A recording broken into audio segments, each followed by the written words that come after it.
Scrub Bears, Chris here.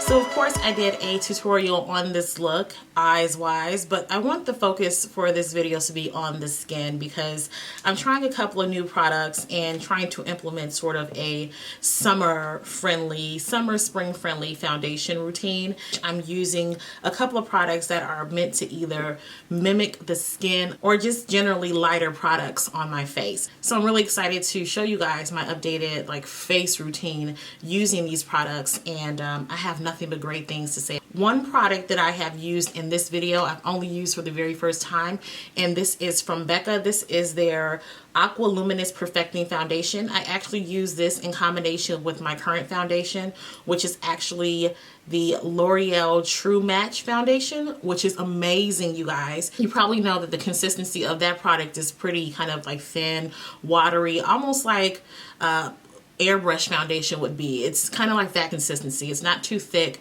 and it's really easy to apply, and the color payoff is amazing and all those great things. I absolutely love that foundation. And since I was working with a fairly lighter consistency of a foundation, I wanted to implement a little luminous to it by using this luminous foundation from Becca. I also use my Sensual Skin Enhancer from Becca Aqua, which is an amazing concealer. This is the 6x12 or 6x12 shade, so I use that as a highlighting color. And as a setting powder, I did use my Fiona Styles Invisible Finish Loose Setting Powder in White Stone, and this is a very lightweight, finely milled translucent powder.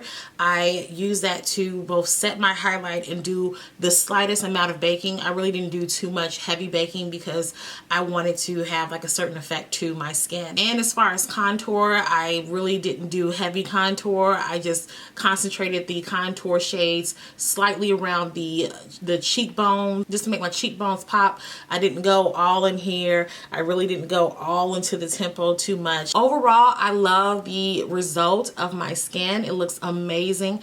I still look caked up, baked up, and totally faked up, but my skin looks amaze balls, and that's all that matters. So let's get right into this video and see how I did it.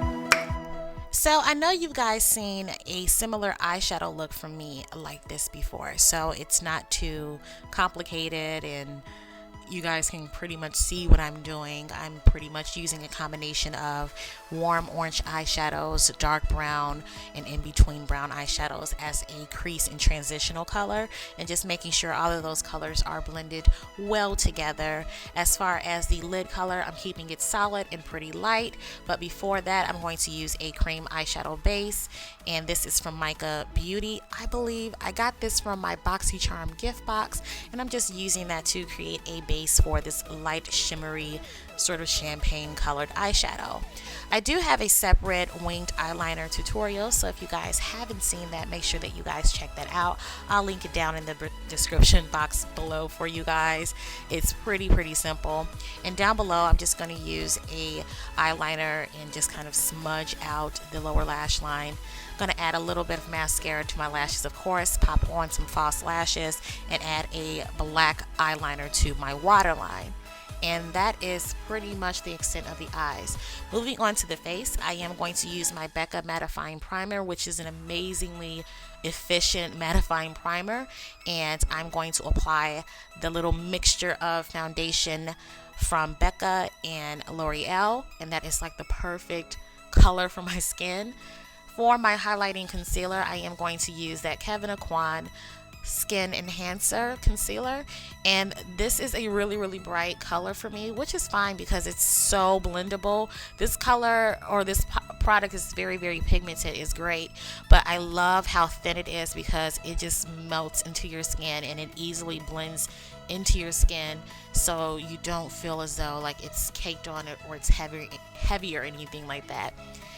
I am going to travel it down my nose, but that's pretty much the extent of that. As far as setting my highlighter, I'm using that Fiona Styles translucent powder. And like I said before, this powder is very, very finely milled, which is amazingly efficient as well, because it automatically soaks into like the moisture of the products and just mattifies it and just sets it right into place. For my contour shade, I am using a kind of blend of colors from Sasha Cosmetics that is found in my contour palette, where it's actually a foundation palette, but I'm using the darkest colors in there, and it's really easy to blend. I didn't use any sharp lines, harsh lines. It was just to bring a little bit of warmness around the sides of my face. Now I am doing a little bit of reverse contouring by using my Sasha Buttercup powder to kind of highlight under my cheekbones, because I didn't go with the strong contour shade. I'm just finishing off my eyes slightly just by softening up that smoked out brown eyeliner, and then for the rest of my face, I'm literally using a makeup setting spray on a damp beauty blender and just blending that into my skin. I'm not using like an overload of heavy powders. Blush and highlighter or illuminator is something that's pretty standard in all of my recent foundation routines, so I don't have to really talk you guys through that as well. I use the same highlighter or illuminator from Inglot. It is the truth. And as far as my lips, I love kind of making these lip cocktails of pigmented lip glosses or mattifying lip glosses, because they just blend so well, and it's great to kind of sort of customize your favorite shades and not wear something that's straight out of the bottle, I guess. So I am mixing a little bit of Federique and James, which are both liquid matte lip glosses from Lena Lashes, and they are amazingly smooth and pigmented, and I just love the combination of those colors together. It is life, okay? So I'm just finishing off my brows and my eyes using a little bit of mascara on my brows. This is actually from Milani, and this is like their brown eyebrow mascara. That's great. I'm using a little bit of that Mica Beauty cream eyeliner, not cream eyeliner, cream eyeshadow primer, what I used in my eyes, and I'm just using that in the center of my lips for like an ombre effect. But that is pretty much it. I really love how my skin is glowy and it looks very touchable, and just I love it. It's not too harsh, it's not too sharp. It's the perfect amount of warmth and light. I hope you guys enjoyed this video, and I'll see you in the next video. Bye.